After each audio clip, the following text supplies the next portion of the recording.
Oh, good morning. Years ago, there was a man who was aboard a ship, and the ship got into some trouble, got shipwrecked, and he was thrown into the water, and he kept swimming until he finally hit something solid, and he climbed up on it, and it turns out it was just kind of like this big rock, a little island in the middle of the ocean, and he just climbed up on it and just held onto it, and he shivered and shaking, and eventually he was rescued. And someone asked him, well, weren't you scared to death clinging to that rock out in the middle of nowhere? He goes, yeah, I guess it was a good thing that I was clinging to a rock that didn't shake. And you know what?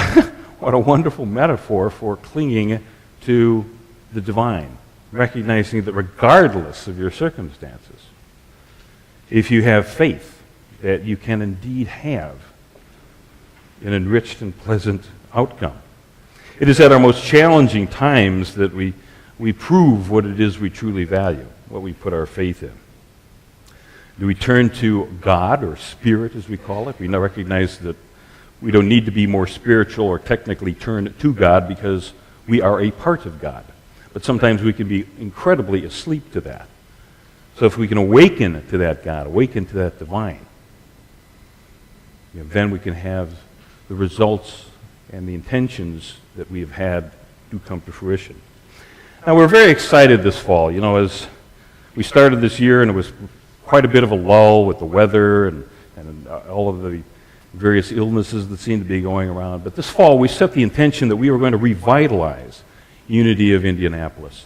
You know, here it was, the 100th anniversary of this community, 125th anniversary, you know, the Unity Movement in general, 90th anniversary of the Daily Word, 50th anniversary of Unity Worldwide Ministries, this amazing convergence of anniversaries. You know, so we decided to honor our past, recognize who we are now, and then create our future. So last month, we got together for a full day on a Saturday, and we came up with a vision statement, a mission statement, and core values. And that's why we're trying to really steepen them here for a little while. Now, the core values, I made a pledge, you know, on that day. I actually made it a couple days before, talking to Ron Fritz, that I would do a series of Sunday lessons on the values that we came up with. So what we did at the beginning, we came up with what are the things we really value about Unity of Indianapolis. And everybody had their input. We had 29 people there that day. So we wrote it all up on several flip charts.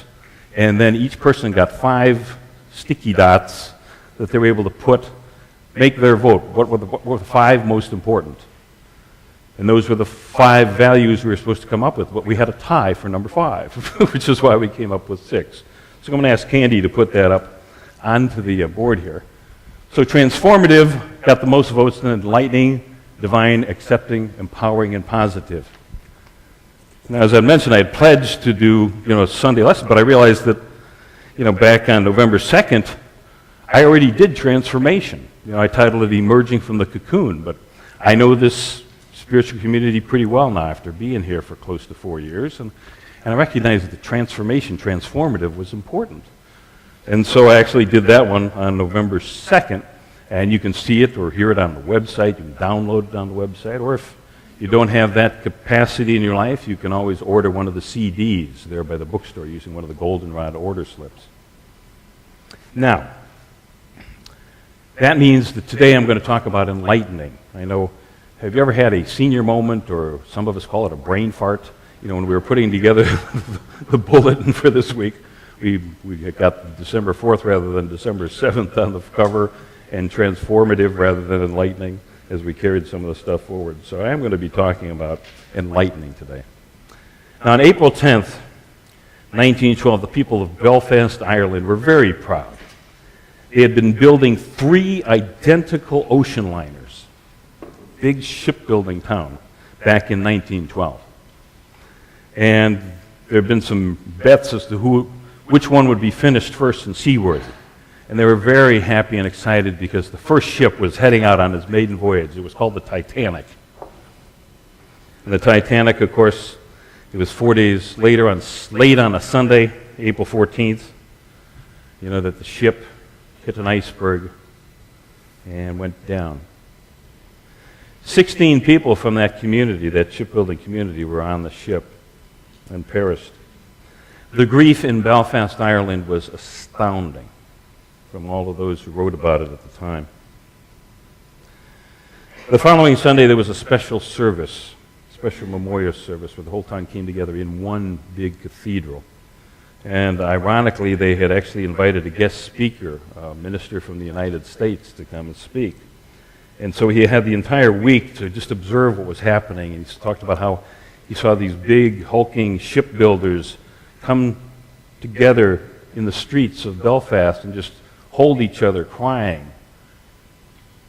And then he decided to talk about the great unsinkable ship. And at first people were kind of like, are you kidding me? And he says, no, I'm not talking about the Titanic. What I'm talking about is the ship from the Gospel of Mark, 4th chapter, 36th verse. The story is also related in Matthew 8 and Luke 8. Starting with verse 36 in the Gospel of Mark, chapter 4. And leaving the crowd, the 12 took Jesus with them into a boat. And a great storm of wind arose, and the waves beat into the boat, so that the boat was already filling with the ocean. But he was asleep in the stern on a cushion. And they came to him, and they woke him, and they said, Rabbi, do you not care if we perish? And Jesus awoke, and he rebuked the wind. And he said to the sea, Peace, be still. And the wind ceased, and there was a great calm. And he turned to them and said, Why are you afraid? Have you no faith? Wonderful symbolism in that story. Anytime there's a vessel in the Bible, it's like our own consciousness. And the 12 disciples, of course, are the 12 powers of man that we all have. Each of us have, these 12 capacities within us. And then, of course, the Christ consciousness. If we are asleep to the Christ consciousness, things can look pretty bleak. So here they were. There was a storm in their life. Have you had a storm in your life? Are you having a storm in your life right now? And rather than be busy trying to bail out the boat, why not turn to the Christ consciousness and say, hey, wait a minute here. I have to awaken to the Christ consciousness. And then that Christ consciousness, that divine capacity within us can say, peace, be still. And that storm can cease. There will be a coincidence that will come into your life with the answer to the question you've been asking for some time. That is what enlightening is all about. It's about that knowing, that faith that we have to place where it belongs. We can believe in a lot of different things, but faith can only truly be placed in the divine. Long before there were navigation instruments, ship's captains used the stars to navigate. One of the more important navigation tools was the North Star, because it just happened to be right above the north axis of the Earth, so it was always to the north, with maybe just a little bit of a smidgen of error. It was also called, of course, Polaris, but even back to the Phoenicians, the Vikings, they all knew that that North Star would be fixed there, and they could turn to it and adjust their course according to that star. So enlightenment includes an opportunity for each of us to embrace two important divine ideas. I can remember when Carla and I were at Unity Village for the adult education courses back in the 90s, even before we went to seminary. They had this wonderful professor there named Ed Rabel. And someone was talking about, handling crises in their life. And Ed said, there comes a day when every true Unity 2 student has to make a decision. They have to make a decision to embrace divine ideas. And they have to embrace two divine ideas. Now, I've talked about a lot of times, what do you need to do with divine ideas? Two things. One, you need to believe they exist. And two, you need to be willing to express the ones that are right and perfect for you. And you will know through your intuition that the idea is for you. He said, two of the divine ideas that come to each of us to embrace is divine guidance and divine protection. Divine guidance, opening up our conscious mind to the divine mind, allowing that divine download to happen so that the ideas can be there. And then divine protection, knowing that regardless of what happens, you're going to be protected. You're going to be guided until that day when you finally do pass on and perhaps start a new life. And I've had people say, divine protection, isn't that a little pretentious? Isn't that a little absurd? I said, well, like I said, you can believe in it and be willing to express it. If you don't want to be willing to express divine protection, don't embrace divine protection and you won't be protected. But if you haven't tried it yet, don't scoff at it. Divine guidance and divine protection. We will have guidance no matter what the conditions. I know back in 1958, the first nuclear submarine, USS Nautilus, made news by sailing underneath the Arctic ice cap for the first time. I talked a moment ago about how you'd follow the stars, and then, of course, compasses came along, but here was a submarine sailing under the Arctic ice cap. And they were very excited because they developed a new technology, which they called the internal guidance system. And we each have an internal guidance system, an intuition that comes when we are enlightened. We know in our gut. People talk about, should I follow my head or should I follow my heart? No, you follow the gut, the intuition, which is kind of a balance of the two. And that's why that wisdom center, one of the 12 powers, is right there. And that's where we feel it the strongest, even though it is in every cell of your body and beyond in your aura. A man named Thomas Williams lived from 1762 to 1841. He became an admiral in the British Navy. They were sailing south across the Atlantic. Ahead of them, off to the left on the horizon, was an island that they were aware of, the island of Ascension. It was a small volcanic island, uninhabited, 34 square miles. Not of much consequence back in those days, although now, today, this island in the middle of the Atlantic between Africa and South America is, a strategic base and stopover for a lot of people and a lot of ships especially.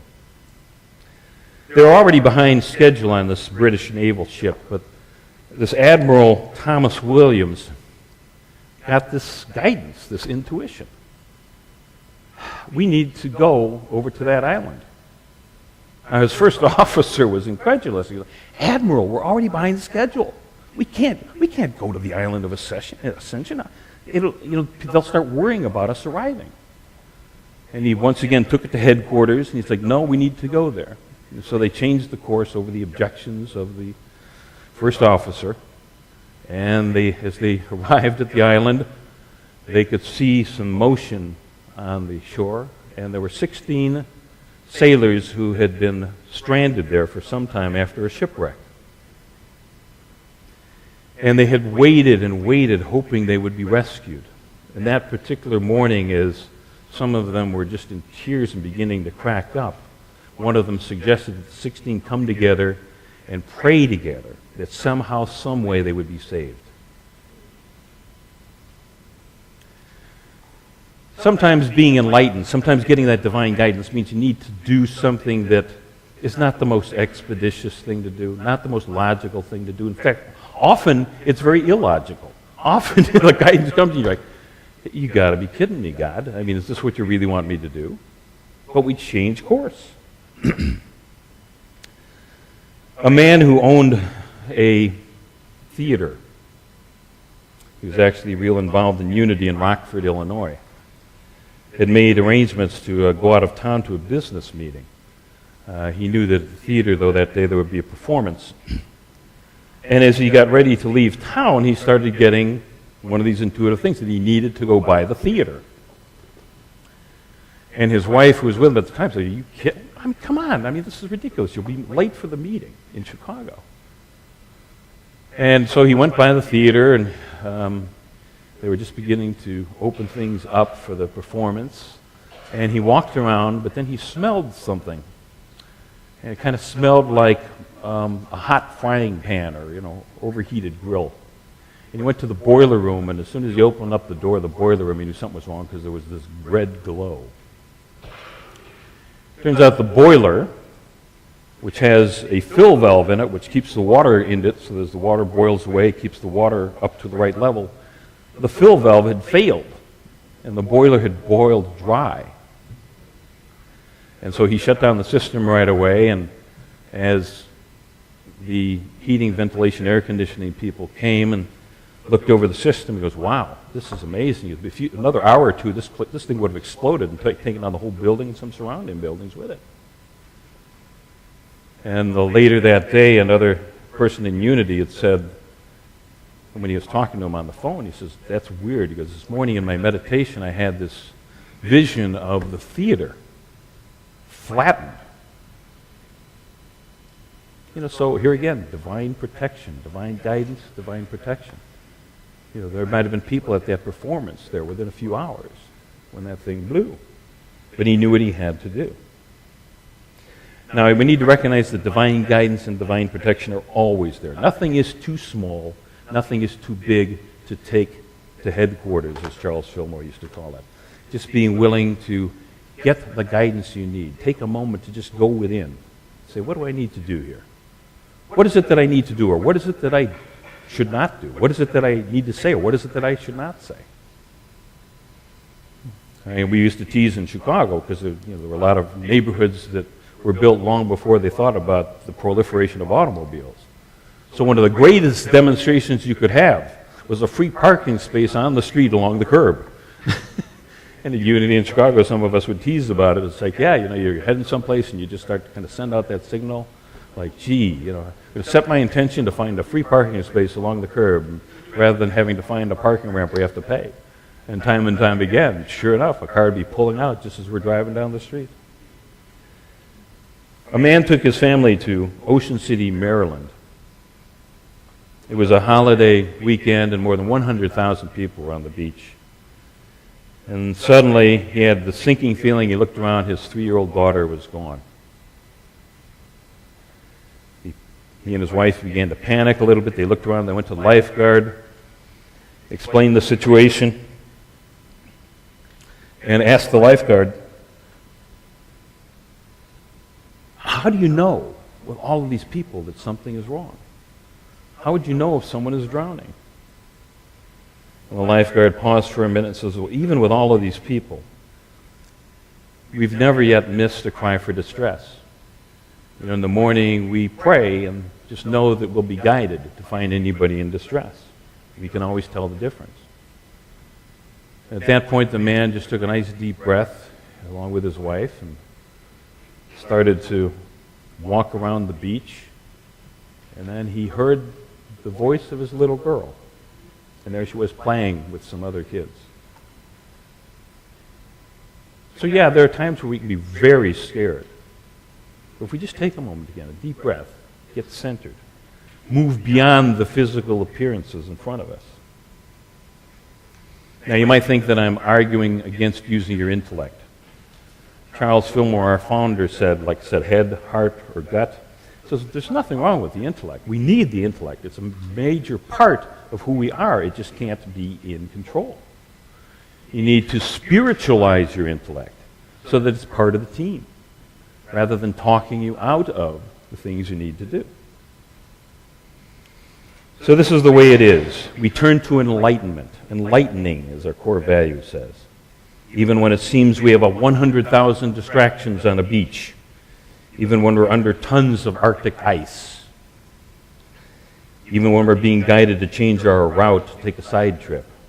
Or when we're divinely guided to change our plans completely. Our closing story is a 2.5-minute video from Steve Hartman of the CBS Evening News.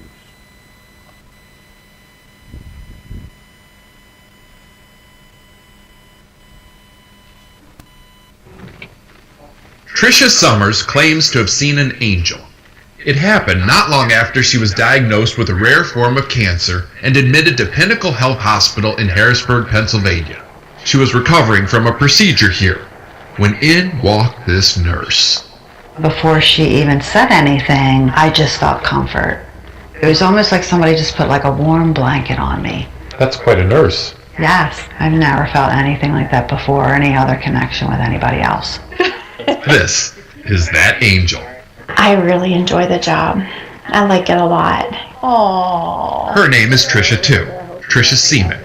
She has worked as a nurse here for 14 years, and although she's been praised by many, no patient has ever given her a greater compliment than Tricia Summers did. Oops. That happened on a subsequent trip to the hospital, on the day the single mom with an 8-year-old son named Wesley found out she might not see his 9th birthday.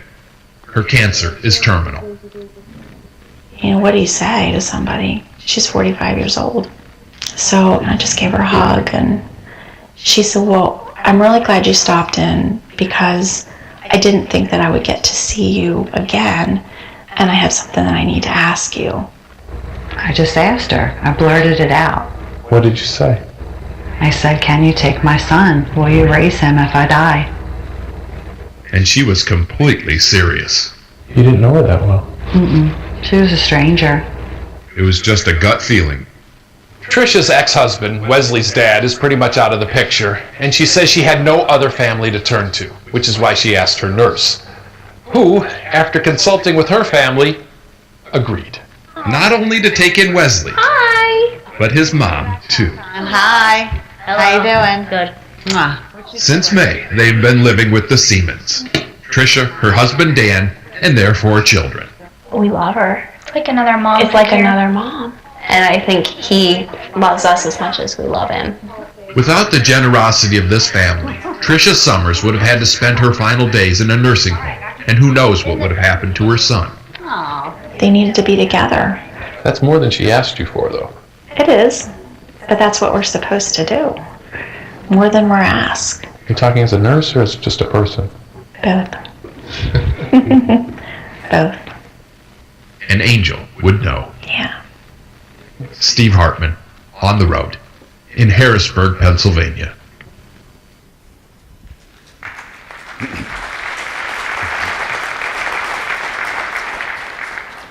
Gospel of Mark, 4th chapter, 36th verse.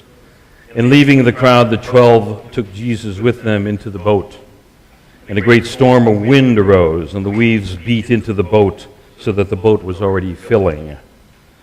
But he was in the stern asleep on a cushion, and they woke him, and they said, Rabbi, do you not care if we perish? And Jesus awoke and rebuked the wind and said to the sea, Peace, be still. And the wind ceased, and there was a great calm. And he said to them, Why are you afraid? Have you no faith? And may you always be open to God's guidance and grace.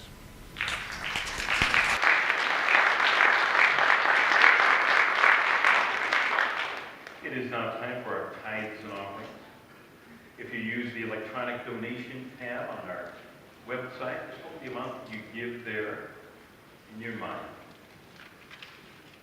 If you're going to write a check, or fill out the credit card form, use cash, just hold what it is you're going to give today in your hand. Open your heart for love into it.